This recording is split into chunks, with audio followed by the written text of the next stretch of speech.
नमो भगवते वासुदेवाय। जय श्री कृष्ण दोस्तों, आज के वीडियो में आप लोग सुनेंगे देवशयनी एकादशी की व्रत कथा। कथा सुनने के लिए एक कलश में जल और अपने दाएं हाथ में थोड़े से पुष्प और तिल लेकर कथा का श्रवण करेंगे। प्रेम से बोलिए श्री हरि विष्णु की जय। कथा इस प्रकार से है। एक बार महाराज युधिष्ठिर ने श्री कृष्ण से पूछा, हे भगवान, आषाढ़ माह के शुक्ल पक्ष की एकादशी का क्या नाम है और इस दिन कौन से देवता की पूजा होती है तथा उसकी विधि क्या है। महाराज युधिष्ठिर की जिज्ञासा सुनकर श्री कृष्ण कहने लगे, हे पृथ्वी लोक के संरक्षण, ध्यान पूर्वक सुनो। मैं अब आपको वो कथा सुनाने जा रहा हूँ जो कि एक समय सृष्टि के रचयिता ब्रह्मा जी ने नारद मुनि को सुनाई थी। अब देखिए, जैसा कि आप जानते ही हैं कि परम वैष्णव नारद मुनि सदैव ही लोक कल्याण के लिए ब्रह्मांड में विचरण करते रहते हैं। ऐसे ही एक बार नारद मुनि ब्रह्मा जी से पूछा, आषाढ़ माह में कौन सी एकादशी आती है और वो किस प्रकार जीवों का उद्धार कर सकती है। देवर्षि नारद का यह प्रश्न सुनकर ब्रह्मा जी ने कहा, हे मेरे प्रिय पुत्र, भगवान श्री विष्णु के प्रिय एकादशी व्रत से बढ़कर और भला क्या हो सकता है। आषाढ़ माह के शुक्ल पक्ष में पड़ने वाली एकादशी को हरिशयनी या पद्मनाभ एकादशी के नाम से जाना जाता है। इसके विषय में एक पौराणिक कथा है, जो ध्यान पूर्वक सुनो।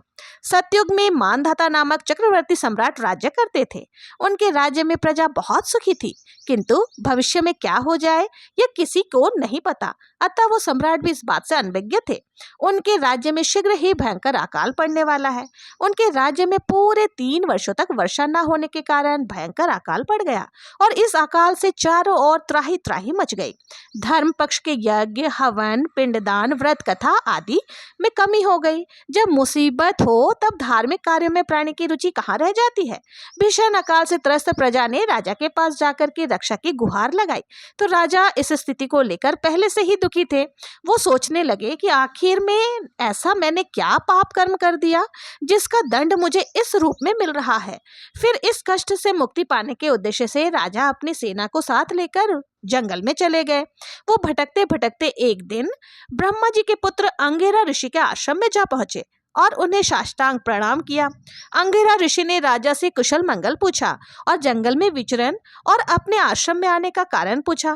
तब राजा ने हाथ जोड़ करके कहा कि मैं अपने राज्य में सभी प्रकार के धर्म का पालन करते हुए भी अकाल का दृश्य देख रहा हूँ। आखिर किस कारणवश ऐसा हो रहा है, कृपा इस समस्या का कोई समाधान बताइए।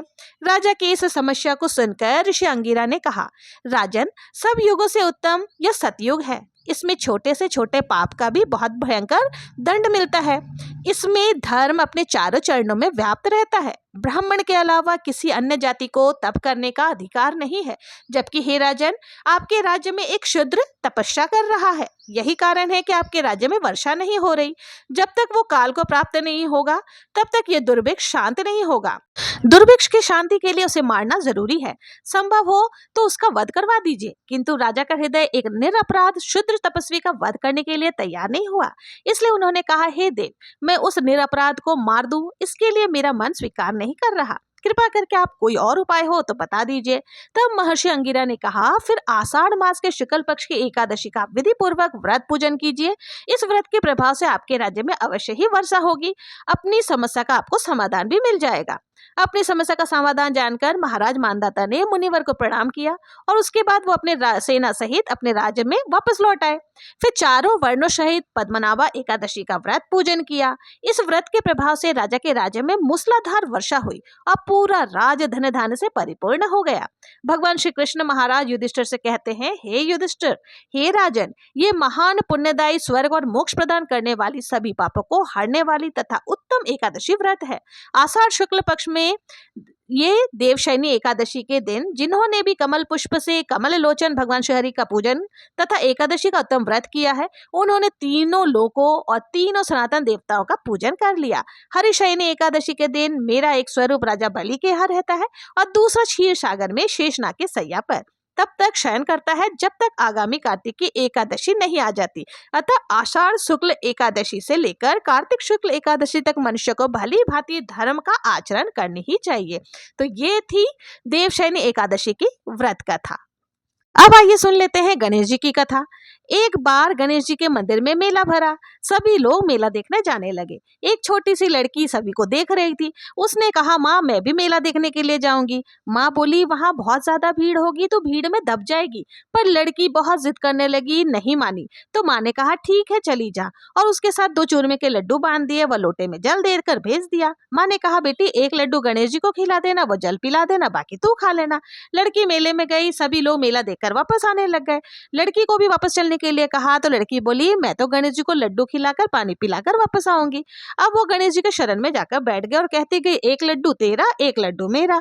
ऐसे ही सारी रात बीत गई। गणेश जी ने सोचा, अगर मैं लड्डू नहीं खाऊंगा तो ये लड़की घर नहीं जाएगी और मुझ पर दोष मर जाएगा।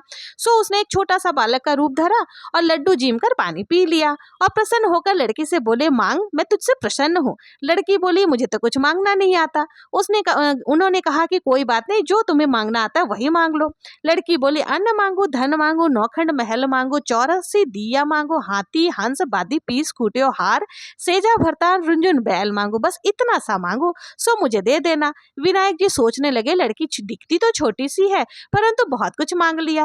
पर फिर बोले, तथास्तु। लड़की को सब कुछ मिल गया। रुंझुन बैल पर बैठकर सारा सामान लेकर घर आई। माँ ने कहा, सब लोग तो कब के आ गए, तू कहाँ थी? लड़की बोली, सब तो मेला देख कर आए हैं, मैं तो विनायक जी को चूरमा खिलाकर पानी पिला कर आई हूँ। विनायक जी ने प्रसन्न होकर मुझे ये सब कुछ दिया है। उसकी माँ और सब लोग देखते ही रह गए और विनायक जी की बहुत ज्यादा मान्यता रखने लगे। हे विनायक जी महाराज, जैसा उस लड़की को दिया वैसे सबको देना। कहते सुनते हुकारा भरने वाले को भी सभी परिवार को देना। बोलो विनायक जी महाराज की जय। कहानी सुनने के बाद जो हमने हाथ में पुष्प और तिल लिया था वो हमें शिव जी के चरणों में और श्री हरि विष्णु के चरणों में डाल देना है। थोड़ा सा तिल जल के कलश में डाल देना है। फिर हमें बहुत ही प्रेम पूर्वक आरती करनी है। तो ये थी देवशयनी एकादशी की व्रत कथा आप लोगों को कैसी लगी? अगर ये वीडियो जरा भी आप लोगों के लिए यूजफुल है तो प्लीज मेरे चैनल पर अगर नए आए हैं तो सब्सक्राइब कर लेना और ज्यादा से ज्यादा शेयर जरूर से करना ताकि दूसरे लोगों को भी लाभ मिल सके। मिलते हैं नेक्स्ट वीडियो में, तब तक के लिए जय श्री कृष्णा, जय श्री हरि विष्णु।